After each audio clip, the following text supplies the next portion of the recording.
మన Chiranjeevi vascular and multi speciality hospital దేశంలోనే best vascular and endovascular facilities and all multi speciality care. నమస్తే, welcome to Suman TV. నేను మీ కృష్ణవేణి. ఫిర్జాదిగూడలో మరణించిన తేజస్విని మరణం ఒక మిస్టరీగా మారింది. సాఫ్ట్వేర్ ఇంజనీర్ తేజస్విని చనిపోవడం కేవలం ఒక కేసుగా కాకుండా అనేక సందేహాల్ని వాళ్ళ సమాజం మీదకి వదులుతోంది. ఆమె మరణం గురించి పోలీసులు ఎంక్వైరీ చేసే లోపే జరుగుతున్న ఇన్వెస్టిగేషన్, అంటే పోలీసులు కాదు, సొసైటీ, ముఖ్యంగా కొన్ని మీడియా ఛానల్స్ చేస్తున్న ఇన్వెస్టిగేషన్ చాలా బాధాకరంగా ఉంది. ఈ మరణం చూస్తే నార్మల్గా కనిపించట్లేదు. హత్య కాదు, ఆత్మహత్య కాదు, ఎవరో ఒక ఫోర్స్ ఆమె మైండ్ని నడిపించిందేమో అనిపిస్తుంది. సరే, దానికి క్షుద్ర పూజలు అనుకోవచ్చా మనము, లేదా ఎవరైనా హిప్నటైజ్ చేసిర్రా, వాళ్ళ మైండ్ని ఈ విధంగా నడిచేలాగా ట్యూన్ చేసిర్రా, ఇది ఒక్కటే రోజులో జరిగిందా, అనేక నెలలుగా వాళ్ళ మైండ్ల మీద ఎవరైనా ఏమైనా చేసిరా అనేది చాలా కోణాలు దాగున్నాయి. వాళ్ళ అమ్మను చాలామంది ప్రశ్నిస్తున్నారు. ఇక్కడ వాళ్ళ అమ్మ సొంత తల్లి కాదని కొంతమంది అంటే, సొంత తల్లని కొంతమంది అంటున్నారు. ఆమెను బాగా గమనిస్తే, ఆమె మీడియాతో మాట్లాడుతున్న విధానం చూస్తే మనకు ఒక సంఘటన బాగా గుర్తొస్తుంది. చాలా కాలం కిందట మదనపల్లిలో ఇద్దరు బిడ్డల్ని చంపిన తల్లి మీకు గుర్తొస్తూ ఉండాలి. బాడీ లాంగ్వేజ్, ఆమె చాలా హైపర్గా యాంగ్జైటీతో బిహేవ్ చేస్తున్న విధానం, ఇదంతా సిమిలర్గా అనిపిస్తోంది. సమాజంలో ఈ మధ్య కాలంలో నగ్నంగా కొంతమంది మగవాళ్ళు తిరగడం, దిల్సుఖ్ నగర్ వీధుల్లో న్యూడ్గా ఒక మగవాడు తిరిగాడు. ఈ అమ్మాయి ఇప్పుడు న్యూడ్గా చుట్టూ తిరిగి వెళ్ళి చెరువులో తను చనిపోయిందా, కాలు జారిందా, ఎవరైనా తోసేశారా అనేది పోలీసుల ఎంక్వైరీలో తేలుతుంది. మొత్తం ఒకసారి విషయం మనం స్టెప్ బై స్టెప్ చూస్తే, బెంగళూరులో సాఫ్ట్వేర్ జాబ్ చేసుకుంటున్న ఒక అమ్మాయి జాబ్ వదిలేసి హైదరాబాదులో ₹1,00,000 రెంట్ అంటున్నారు. కాదు, రోజుకు 3,500 చొప్పున వాళ్ళు ప్రస్తుతానికి అక్కడ రెంట్ తీసుకున్నారు. ఇమీడియట్గా ఇల్లు దొరకలేదు. మళ్ళీ వేరే ఇల్లులు వెతుకుతున్నారు. అందుకే మియాపూర్ వెళ్ళాలి తల్లి కూతురు ఇద్దరు. ఆ రోజు చనిపోయే ముందు పొద్దున్నే మియాపూర్లో రెంట్లు చూసి వచ్చారు. ఎందుకు, ఎప్పుడు రెంట్ దొరికితే అప్పుడు ఇంట్లోంచి షిఫ్ట్ అవుదామని వెళ్ళారు. అందుకే డైలీ బేసిస్ మీద తీసుకున్నారు. రోజుకు 3,500 కనుక నెలకు ₹1,00,000 రెంట్ అంటున్నారు. కానీ ఎన్ని రోజులు ఉంటే అన్ని వేలు కడదామని వాళ్ళు డిసైడ్ అయ్యారు. అట్లాంటి మనిషి అసలు జాబ్ ఎందుకు రిజైన్ చేసిందంటే, వాళ్ళ అమ్మ ఏం చెప్తుంది, మాకు స్ట్రెస్ ఉంది, అమ్మాయికి స్ట్రెస్ ఉంది, మాకన్నా ముందే స్ట్రెస్ చేస్తోంది అంటుంది. ఆమె విపరీతమైన ఒత్తిడిలో ఉంది. ఏదో డిస్టర్బ్డ్ ఫ్యామిలీ అని అర్థమవుతుంది. వాళ్ళ భర్త అప్పులు చేశాడని చెప్తోంది. ఆ చుట్టాలందరూ మా అమ్మాయి జీతం ఎంత అని అడుగుతున్నారంటుంది. మా ఆయన ఆస్తుల గురించి ఎందుకు అడగరంటుంది. ఆమె కూతురు మరణం గురించి మాట్లాడుతుంటే, చనిపోయి 24 గంటలు కాలేదు, తను పదే పదే భర్త మీదే కంప్లైంట్ ఇస్తుంది. అంటే భర్తకు సంబంధించిన బిహేవియర్ ఆమె మనసును తీవ్రంగా దెబ్బతీసింది. బిడ్డ మీద అప్పులు ఒత్తిడి పడి ఉండొచ్చు, లేదా వాళ్ళందరూ ఏమని అడుగుతున్నారో, సాఫ్ట్వేర్ జాబుల్లో ఉండే సహజమైన ఒత్తిడి, ఇంట్లో ఒత్తిడి కలిసి ఆమె బెంగళూరులో జాబ్ మానేసి హైదరాబాద్ ఫిర్జాదిగూడలో శంకర్పల్లిలో రోజుకు 3,500 చొప్పున రెంట్ తీసుకుంటున్నారు. ఎవరితో మాట్లాడే వాళ్ళు కాదు అనేది అక్కడ ఉన్న వాళ్ళందరూ చెప్తున్నారు. ఏం జరిగిందో, రాత్రి 2:30 గంటలకు కిటికీలో నుండి ఆమె దుస్తులన్నీ, పడుకున్న బెడ్షీట్తో సహా, అసలు ఇన్నర్స్ అన్నీ తీసి కిటికీలోంచి కిందికి విసిరింది. వేరే వాళ్ళ ఇంట్లోకి విసిరి ఇదంతా సహజంగా అనిపిస్తుందో. ఒక అమ్మాయి రోడ్డు మీద చిన్నగా తను వేసుకున్న దుస్తులు అటు ఇటు తొలగితేనే తన ప్రాణం పోయినట్టుగా ఫీల్ అయ్యే రోజుల్లో ఏ అమ్మాయి అయినా అలాగే ఫీల్ అయితే, తను పాపం ఒక రోడ్డు మీద అలా పరిగెత్తి, మగవాళ్ళందరూ ఉండగా కింద 4-5 బ్యాచిలర్స్ వాళ్ళందరూ ఆమెను చూసి భయపడి పరిగెత్తారు. ఆ తర్వాత కొంతమంది పాపం వెనుక పరిగెత్తుతుంటే వీళ్ళందరూ ఎవరు అని ఎంక్వైరీ చేస్తే, ఆమె మీద ఏదైనా బట్ట కప్పుదాం, బెడ్షీట్ వేద్దాం, లేదా ఏదైనా ఆమెని కొంచెం సెక్యూర్ చేద్దామని పరిగెత్తారట పాపం కొంతమంది. ఇక్కడ ఇంటి చుట్టూన్న వాళ్ళ తలుపులు కూడా కొట్టిందంట ఆమె. మధ్యలో ఫస్ట్ ఫ్లోర్కి వెళ్ళి రాత్రి 2:30 తలుపులు కొడితే వాళ్ళు ఎవరు ఈ టైంలో దొంగలేమో అని భయపడ్డారట.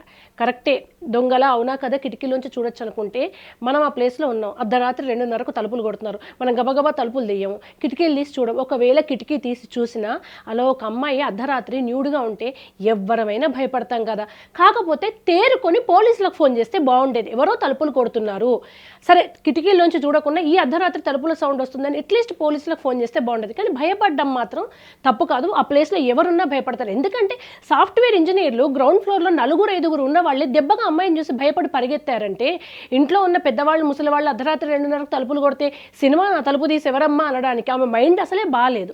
సరే, ఆమె బట్టలు ఆమె ఇంటెన్షనల్గా ఆమె చేతులతో కింద పడేసుకుంది. ఆమె ఇంటెన్షనల్గానే న్యూడ్గా బయటకు వచ్చిన మనిషి గుళ్ళోకి ఎందుకు పరిగెత్తింది? అక్కడ చిన్న అమ్మవారి గుడి ఉంది, ఆ విగ్రహం తీసుకుంది, చీరతో సహా తీసుకుంది. మనం నిజంగానే ఆమె బట్టల్ని వాళ్ళ అమ్మ ఏదో బలవంతం చేసింది, రూమ్లో ఇంకెవరో ఉన్నారు, ఆమె న్యూడ్గా చేశారు, క్షుద్ర పూజలు చేస్తున్నారేమో అనుకుందాం. తప్పించుకుని వచ్చి ఏం చేయాలి, ఇమీడియట్గా కింద వాళ్ళ తలుపులు కొట్టింది, ఎవరు హెల్ప్ చేయలేదు, నన్ను కాపాడండి అంది, ఎవరు పేరు కూడా పలికింది అన్నారు. ఇవన్నీ అనుకుందాం. ఆమె వెంటనే ఏదైనా ఒక క్లాత్ తన మీద వేసుకోవాలి.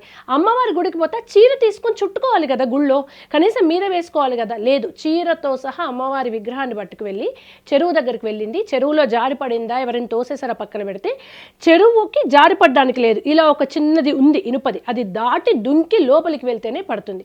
సో తను ఇంటెన్షనల్గానే వెళ్ళాలి అక్కడికి. దాని ముందే అమ్మవారి విగ్రహానికి ఉన్న చీర, సేమ్ మన అమ్మవారి అలంకరణ చేసినప్పుడు ఎలా కడతామో అట్లాంటి చీర అక్కడ పడేసింది. అమ్మవారి విగ్రహానికి కూడా దుస్తులు లేకుండా ఆమె ఎలా ఉందో అలా చేసుకుని ఆ విగ్రహంతో సహా దూకేసింది. ఆ చీర ఆమె కట్టుకోవాలి కదా, అంటే ఆమె బట్టల కోసం పరిగెత్తలేదు, తనని ఏదో ఫోర్స్ నడిపించింది. దాన్ని కొంతమంది క్షుద్ర పూజలు అంటున్నారు. ముందే అమావాస్య వచ్చింది కనుక ఆ అమావాస్య కారణంగానే ముందు రోజు జరిగిన ఎఫెక్ట్ అంతా పడిందని. వాళ్ళ అమ్మ మైండ్ పని చెయ్యట్లేదు, క్లియర్గా అర్థమవుతుంది. సరే తను గేమ్ ఆడుతోందా, ఇది నిజమా నటన అనేది పోలీసుల ఎంక్వైరీలో తేలిపోతుంది. కానీ ఆమె కూతురు చనిపోయిన బాధలో కన్నా ఏదో ఒక ఒత్తిడిలో ఉంది. పీడకలలు వస్తున్నాయి మాకు 6 నెలల నుంచి, మాకు రక్తం కనిపిస్తోంది, మేము భయంలో ఉన్నాము అని పోలీసులకు చెప్పిందంట. ఆ పీడకలల నుంచి బయటికి రావడానికి ఎవరినైనా అప్రోచ్ అయ్యారా, వాళ్ళు ఏమైనా రాంగ్గా గైడ్ చేశారా? ఒక్కొక్కసారి కొంతమంది దొంగ బాబాలు లేదా ఇట్లాంటి ఇద్దరు ఆడవాళ్లే ఉన్నారు, సాఫ్ట్వేర్ స్ట్రెస్లో ఉన్నారని తెలిసి ఏదన్నా వాళ్ళని అట్రాక్ట్ చేయడం కోసం, వశీకరణం కోసమో లేదా హిప్నటైజ్ చేసి వాళ్ళని ఏమైనా రాంగ్ గైడెన్స్ ఇస్తే ఆమె ఏదైనా భయపడి ఉంటుంది, కాపాడండి నడిచింది, బట్టలు తీసేసి బయటకు వచ్చింది. అంటే ఆమె లేని దాన్ని ఏదో ఊహించుకొని ఉండుంటుంది, ఎవరో ఆమెను వెంటాడుతున్నట్టుగా, ఎవరో ఆమెను ఏదో చేయబోతున్నారుగా.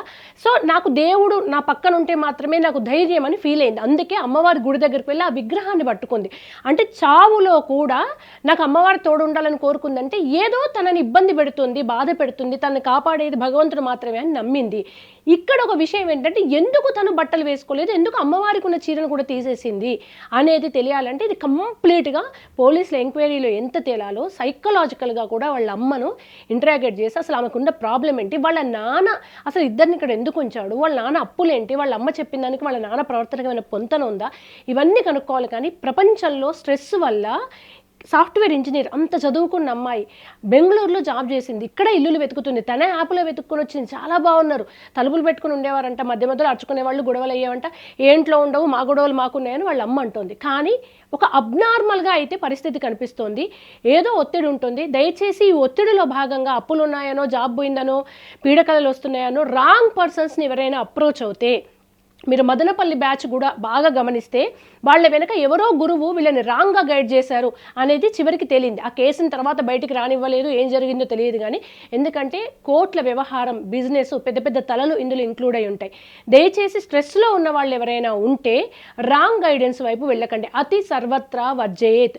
క్షుద్ర పూజలని, నమ్మకాలని అవి శృతి మించితే ఇదే పరిస్థితి వస్తుంది. దేనికైనా ఒక లిమిట్ ఉంటుంది, మన ధర్మం కూడా అదే చెప్పింది, దేనికైనా ఒక లిమిట్ ఉంటుంది. ఆ వయసులో తల్లికి స్ట్రెస్ ఉందో, ఈ అమ్మాయి పెళ్లి కావాల్సిన వయసు, తండ్రి బాధ్యతలు, అప్పులు ఏం మీద వేసుకుందో పాప అమ్మాయి. కానీ చాలా ఒక స్త్రీకి రాకూడని మరణం. ఎందుకంటే అంతమంది మధ్య ఆ వీధుల్లో సీసీ కెమెరాల్లో ఉండి ఆమె విగ్రహాన్ని పట్టుకొని వెళ్తుంటే తలుచుకుంటుంటే ఆమె మెదడు ఎంత నరకం అనుభవించి ఉంటుంది, మనసు ఎంత నలిగిపోయి ఉంటుంది, ఏం జరిగి ఉంటుందా, 5-10 నిమిషాలు అంతే. ఆ టైంలో ఆమె విగ్రహాన్ని పట్టుకువెళ్ళింది, చెరువులో దూకిందో పడిపోయిందో తెలియదు. ఈ 10 నిమిషాల్లో ఆమె మైండ్ని ఎవరో ఫోర్స్గా నడిపించారు. సైకలాజికల్గా ఆమె ఏదో ఫీల్ అయింది అనేది అర్థమవుతుంది.